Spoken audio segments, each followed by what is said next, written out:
When the news broke that the founder of the wildly popular messaging app Telegram was arrested in France in late August 2024, many people were quick to call it an attack on freedom of speech. Edward Snowden, for example, the whistleblower who revealed massive NSA surveillance programs to the public, wrote on the platform that are still called Twitter that the arrest was, quote, an assault on the basic human rights of speech and association. Elon Musk also publicly spoke out in favor of the Telegram founder, and with him other venture capitalists and crypto bros. But who is the man behind Telegram, and how did he end up as such a controversial figure? This is the story of Pavel Durov. The now 39-year-old was born in Russia in 1984 and made a name for himself from a very young age. When he was just 11 years old, he used his early programming skills and knowledge of computers to hack into the school's computer network and change the welcoming screen of every computer on the network to an image of his least favorite teacher, combined with the text "must die." This resulted in him getting banned from using any school computer. Durov and authority have never been best friends from the start, and things will only escalate from here on out. One of the reasons for Pavel's early interest in programming was his older brother Nikolai. Both of them grew up in a highly academic family, with both parents working at university. Nikolai Durov was a prodigy child, winning multiple gold medals in the International Mathematical Olympiads and also winning medals in computer science. Nikolai did not only go on to earn a PhD in mathematics, but will also play an essential role in basically all of his brother's future business adventures. While studying at university in 2003, Pavel Durov created his first two projects that gained sizable public attention. The first one was Durov.com, a database of educational materials for the courses included in his major studies. Alongside with it, he created spbgu.ru, which I assume stands for St. Petersburg University, an online platform where students as well as faculty members could communicate with each other. The platform featured complete user profiles, friends lists, and blogging capabilities, essentially serving as a prototype for the network that will soon dominate the Russian internet landscape. After graduating from university in 2006, Pavel Durov met with a few of his former classmates. And one of them showed Pavel the increasingly popular social network Facebook. Following the success of their own social network and seeing the growing popularity of Facebook, they decided to create their own social network, VKontakte, or VK for short.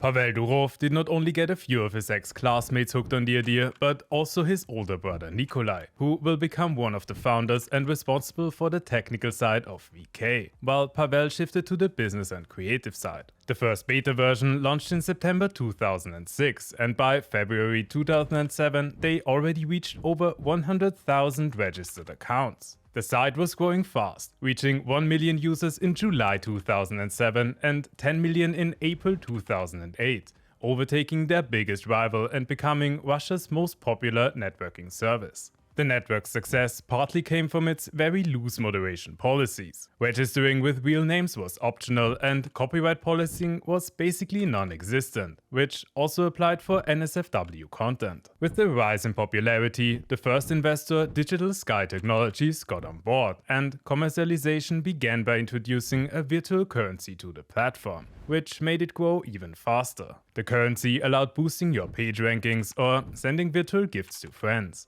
VKontakte continued to rise in popularity, and by the end of 2010 they reached 100 million registered users. But all good things must come to an end at some point. So 2011 marked the beginning of the end for Pavel Durov as CEO of VK. In December 2011, people started to protest on the streets of Russia against Putin and his authoritarian government. During that time, people started to use VK to organize and spread awareness for the protests. Russia's Federal Security Service, short FSB, filed a formal request to VK to block those opposition groups. One day, Pavel found himself waking up to armed Russian security forces outside of his apartment, threatening to bash down the door unless he shut down the VK account of Russian opposition leader Alexei Navalny. Pavel refused to comply and instead posted a photo of a hoodie-wearing dog with his tongue out as his official response to the intelligence service's request to block groups on VK.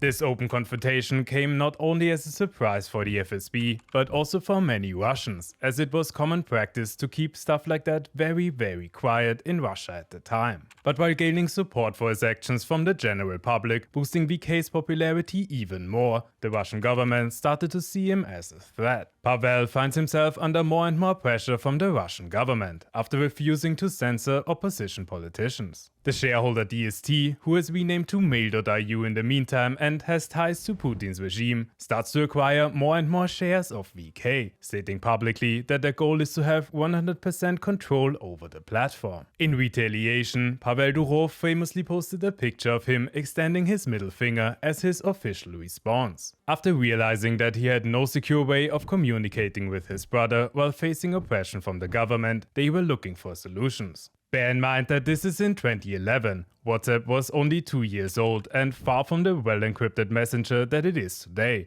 and Signal will not be released for 3 more years. So what they did instead is create their own protocol called MT-Proto, which will become the foundation of Telegram's encryption up to this day. Back then, this was a big problem, because WhatsApp did not use any encryption whatsoever and straight up send information in plain text until May 2012. But make no mistake, Telegram's regular MT-Proto algorithm is not at all what we consider an encrypted messenger these days. When we talk about WhatsApp or Signal being encrypted messengers, we actually mean that they are end-to-end encrypted, which means that the service providers, in our case WhatsApp or Signal, are not able to read the content of the messages. The encryption method that Telegram uses by default up to this day is simple client-server encryption. It makes sure that, for example, your internet service provider cannot read the messages, but Telegram definitely can. This encryption is more similar to what you use when visiting a website via HTTPS. Telegram's MT-Proto has also been criticized by security experts as a worse and non-standard alternative to SSL-TLS, the underlying cryptography for HTTPS websites. Back then, HTTPS was not that widely adopted, but these days every contact form that you submit on a website is probably as secure, if not even more secure, than your regular Telegram messages. Now, there's one exception. Telegram does offer end-to-end encrypted messages through a feature called secret chats, but it has several problems. First, you actively have to start a secret chat. By default, none of your Telegram messages are end-to-end encrypted. Second, secret chats are extremely inconvenient to use. They only work when both parties are online at the same time, and there's no way of permanently keeping them, so they will vanish eventually. And third, secret chats do not work for group chats at all. It only works on one-on-one chats. With all of that said, it is extremely confusing and dishonest that Telegram up to this day advertises itself as a secure and privacy-focused messenger, while they are miles behind what their competitors have to offer. And it is even more frustrating that traditional media keeps picking up on those confusing marketing claims. Telegram eventually launched in 2013, when Pavel was still the CEO of VK. But in 2014, an April Fool's joke will become the straw that breaks the camel's back. On the 1st of April 2014, Pavel declared his departure from VK. He explained shortly after that it was an April Fool's joke and withdrew his resignation. Only 2 weeks after this incident, another protest sparked the interest of the Russian government. This time it was in Ukraine. The FSB demanded data about the Euromaidan protest against the pro-Russian president Viktor Yanukovych, as well as blocking VK pages of the opposition politician Alexei Navalny again. Pavel Durov again denied those requests. Just a week later, the board of VK dismissed Pavel as the CEO of VK.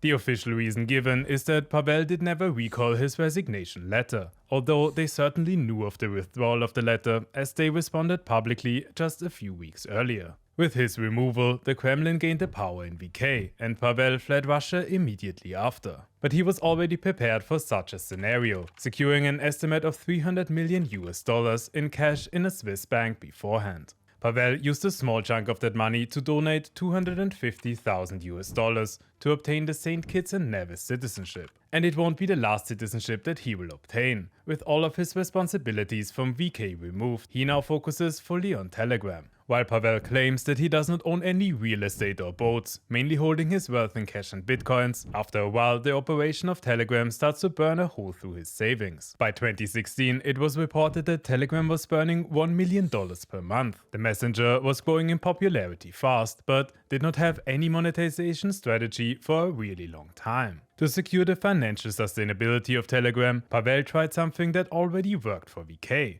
virtual currencies. Cryptocurrencies were booming during that time, and Telegram started to see an opportunity to create their own one and integrate it into their messenger to fund its operations. They raised over $1.7 billion via the initial coin offering, short ICO, of the Gram cryptocurrency in 2018, securing the development and operations of Telegram for the time being. But the success won't last for long. In 2019, US regulators stopped the project due to a lack of registering the token as securities and disclosing risks to investors. In 2020, Telegram agreed to stop the project altogether and return the money to the investors. But Telegram still had bills to pay and probably already spent a good amount of the money they raised. So they offered investors the option to either receive 72% of the investment immediately or to loan it to Telegram for a year and then pay it back with an additional 10% bonus. But after all of that, Telegram still failed to secure funding. So in spring 2021, they issued bonds for $1.75 billion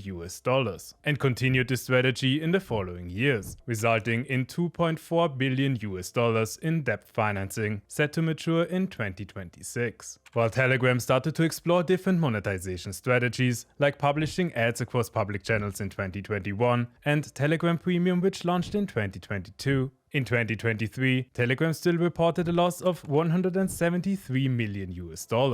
As Telegram struggled to get funding, it always succeeded in growing its user base during this time, especially in Russia. But in 2018, Russia began blocking Telegram as a result of Telegram denying cooperation with the FSB. Although the ban was hilariously unsuccessful, Telegram used a technique called domain fronting to combat the ban. Instead of sending traffic directly to their servers, they used CDNs from popular cloud providers like AWS or Google Cloud to forward the traffic for them. This way, it looked like a regular request to Amazon.com or Google.com for Russian internet service providers. But in reality, they served data from Telegram servers. To combat the domain fronting, Russia blocked 15.8 million IP addresses from popular cloud providers, resulting in massive problems in various other applications. It didn't take them long to realize that they made a massive mistake and rolled back all the IP address blocks. The ban of Telegram never practically affected Telegram's availability in Russia. In 2020, Russia lifted the ban after stating that Telegram agreed to, quote, help with extremism investigations, although it is not clear at all what that means. But it seems like after this incident, the connection between Telegram and Russia relaxed. Later in 2020, Telegram's vice president met with Russia's prime minister at a panel in the Russian city Kazan, and Pavel Durov himself started to travel to Russia again shortly after the ban was lifted. FSB leaks show that in the time between 2015 and 2021, he visited his homeland more than 50 times, only taking a break from the visits during the time when Telegram was banned. These visits also happened in a time where Telegram, despite the claims that they are resisting all censorship, started to censor Russian opposition politicians. In 2021, they complied with the Russian government to remove Telegram chatbots created by the team of Alexei Navalny. Durov made a statement that the service would abide by Russians' electoral silence, a law that prohibits campaigning during and shortly before election days. Although the blocked chatbots weren't necessarily campaigning at all, more so they informed voters about the opposition candidate who was most likely to win in their region. While Pavel argued that this is a legitimate practice, he also immediately shifted the blame to Google and Apple, who removed similar apps at the time, claiming that they dictate the rules for developers like Telegram. Although there is no evidence whatsoever that Google or Apple even reached out to them in that regard. People in Russia got more and more skeptical about Telegram over the coming years. When Russia started the invasion of Ukraine in 2022, even the Russian military reportedly used Telegram for battlefield communications in the Ukraine war. This is pretty concerning if you consider the unreliable cryptography in most Telegram chats, and would be a dangerous weakness, so what makes them trust Telegram?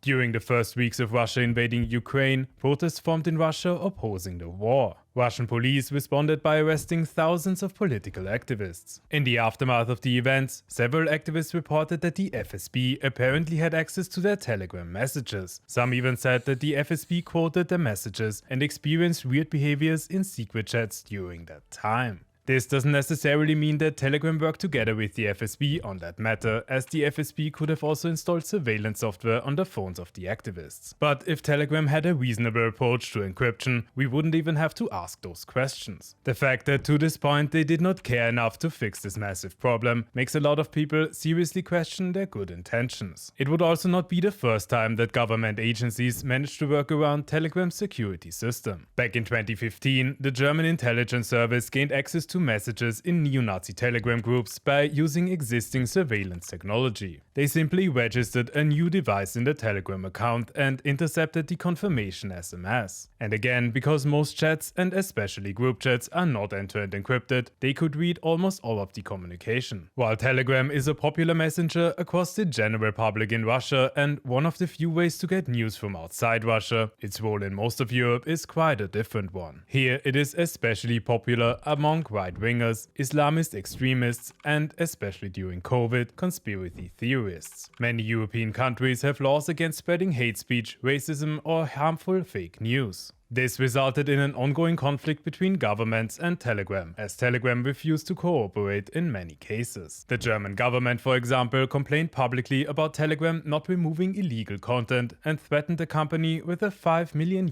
fine. In other cases, French authorities made claims about Telegram's almost non-existent cooperation with French and European authorities, which is also one of the reasons for Pavel Durov's arrest in France on the 24th August 2024. Although recent reports indicate that Durov might have changed his mind and is willing to work with them from now on. But France isn't the only country where authorities are looking for Pavel Durov. Pavel reportedly has over 100 children through sperm donations, 2 children with his ex-wife in Russia and 3 in Switzerland, which is only publicly known since 2024. The mother of the 3 children filed a lawsuit against Durov for abusing her youngest son, which allegedly caused injuries including concussions and sleep problems. This came shortly after he stopped seeing them and stopped paying €150,000 in child support per month. In recent years, Pavel did not only receive citizenships from the United Arab Emirates and France, but also publicly presented himself as a more and more stereotypical libertarian alpha male. His Instagram account has a polished Andrew Tate-style aesthetic, combined with massively inspirational quotes. He also claims to be a vegetarian and abstains from alcohol, drugs, and fast food. And really nobody would be surprised if his next project is about achieving immortality. If you made it this far into this video, please make sure to leave a like and subscribe if you want to see more content like this. And if you want to know how long it took me to make this entire video, I'll have the stats on screen right now.